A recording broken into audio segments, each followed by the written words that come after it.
This is one of the most unusual streetscapes you could see in the United States. This is an authentic pre-revolution cityscape. The oldest home that I know is 1663. And what really intrigues me is before the revolution, this was the fourth biggest town in the colonies. Marblehead was major. 4,000 or 5,000 people lived here. And at that time, that was huge. And they traded all over the world. They had technology, they had ships that were very successful. And they brought back spices from Asia and traded cod and timber. You know, you had to think globally before the revolution in this town. They couldn't have survived if they weren't global, because this land is not good farmland, but it's great for trading on the ocean. And that's what they did. And they had a sense of the world that a lot of people today in this country don't have. And the technologies they had to invent to do that. I'm very impressed with the fearlessness of the people who built this place and saw the whole world as their environment in which to trade and make money and understand how things work. The irony is, our schools don't value that kind of thinking. I mean, part of my work with schools is to try to convince schools that we ought to globalize the curriculum, that we ought to have authentic conversations across the curriculum with people around the world over the internet. And sadly, most schools use the internet only to get information. People learn by having conversations and testing each other and trying to figure this out together. We are social beings. If we could engage kids socially across the web, I think we could really tap into that developmentally appropriate need for children, especially under the guidance of a thoughtful teacher.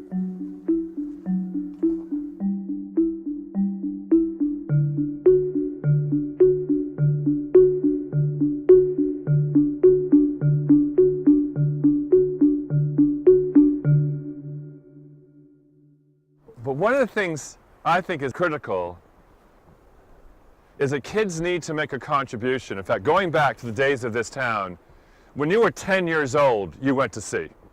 And you were an apprentice, you were working, you did not go to middle school or high school in this town in the 1700s. There was no such concept. Well, what we did, I believe, over time, and the irony is technology did this, because we invented all kinds of machinery, we don't need kids working anymore. And so we robbed them of their sense of making a contribution to community. I think one of the breakthrough ideas is to change the concept of the learner into someone who becomes a contributor by doing their work, which means we have to redefine the work.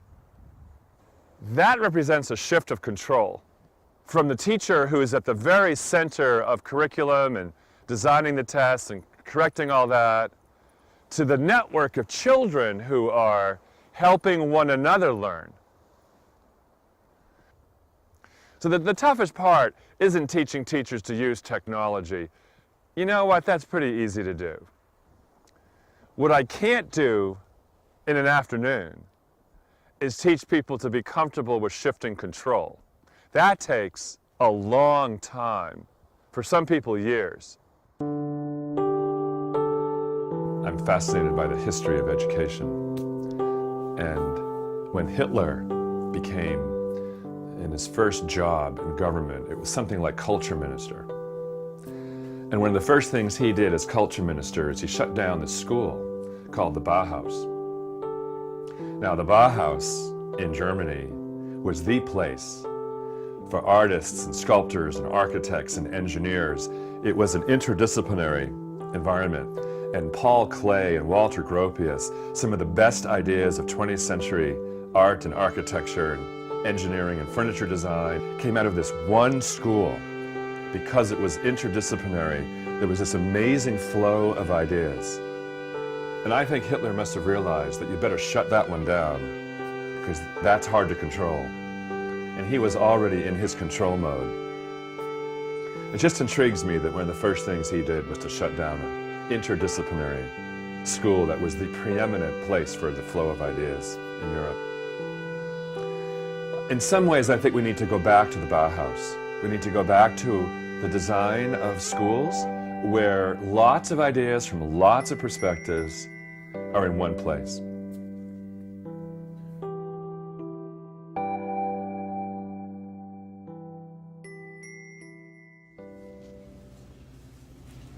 Yeah, we'll get 4 lobsters. You have chicken lobsters in there? Yeah. Thank you.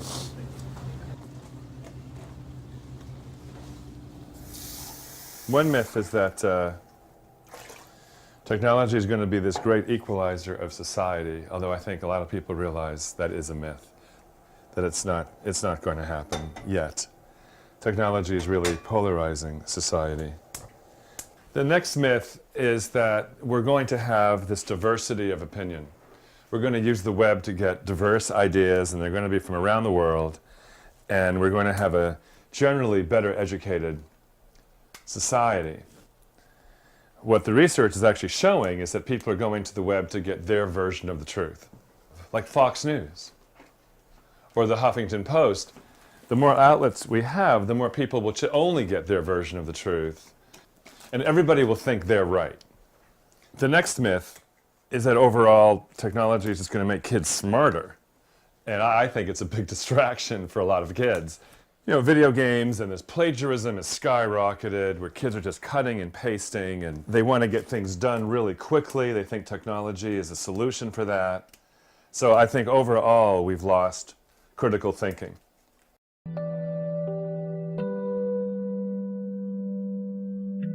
We're operating, I believe, under some great ideals. The technology is really going to improve society, but the actual practice is far from that. Which means that we better identify some critical skills in schools that we want kids to really have. Here, let me just take care of these lobsters for a sec. Hang on.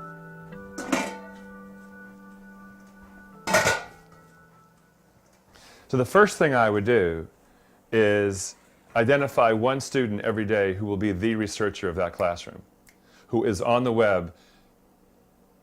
But it's not enough just to be on the web. They have to be taking those web addresses and putting them in the search engine designed for physics, chemistry, and literature. So when you leave, you have access to all those resources.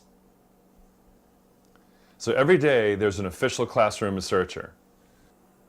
The second skill in classrooms, I think, is to be reflective as a learner. You reflect on your learning, you ask questions, you get a body of work, not just individual assignments, but a body of work. And you try to figure out, what have I learned over time and what do I need to learn next? And because we want to prepare people to be lifelong learners. There's a teacher in Maine who taught me this, a guy named Bob Sprankle. Every week in his second, third grade classroom, kids create a podcast which reviews what they learned the week before. And there's a team. There's a writer, a producer, an editor, a mixer. And they have a camera and they have an audio recorder. And all week long they collect this raw footage, B-roll, and they put together a podcast at the end of the week that tells the story of what the class learned. And that's in iTunes, and all the kids can download that into their iPhone or their iPod. That can go on a DVD, it can be at home on a web. We can also have the collaborative writing team, that with Google Docs and other collaborative writing software, lots of people can be writing in the same document, but from different machines and across time. So I've seen classrooms. I have this friend in Canada who taught me this. He teaches calculus, and every day there's the official scribes, and they make sure they get the notes right. At the end of class, the whole class looks at the notes together to make sure those notes are accurate. So we have the official research team, we have the official curriculum review team, we have the official scribe team in every classroom. In addition to that, I would teach kids really good research skills so they're finding assignments in the subject they're taking but from teachers all over the world. So for example, the other day I was with this great school, and a student had found a book trailer in YouTube. The teacher had never seen a book trailer. A book trailer is the trailer of a movie that hasn't been made yet. And the teacher loved the idea, and the class actually engaged in that kind of design, creating this book trailer of text and an image, text and an image, text and music underneath. So here's an example of students researching the kinds of assignments they'd like to do rather than the teacher coming up with the design of an assignment. So we're going to unleash all kids to be researching assignment design across the web. I want the myths to be wrong. I want to destroy the myths. And when we discover that schools are blocking almost every powerful social tool we've got, can we get out of the constraint of filtering to a level where we still protect kids on pornography but open up this range of social tools that Barack Obama used for president? So when you add these jobs up, from global communicator to global researcher to tool builder with the search engine to internal collaborator with Google Docs, this is exactly the kinds of skills that are essential in the workplace.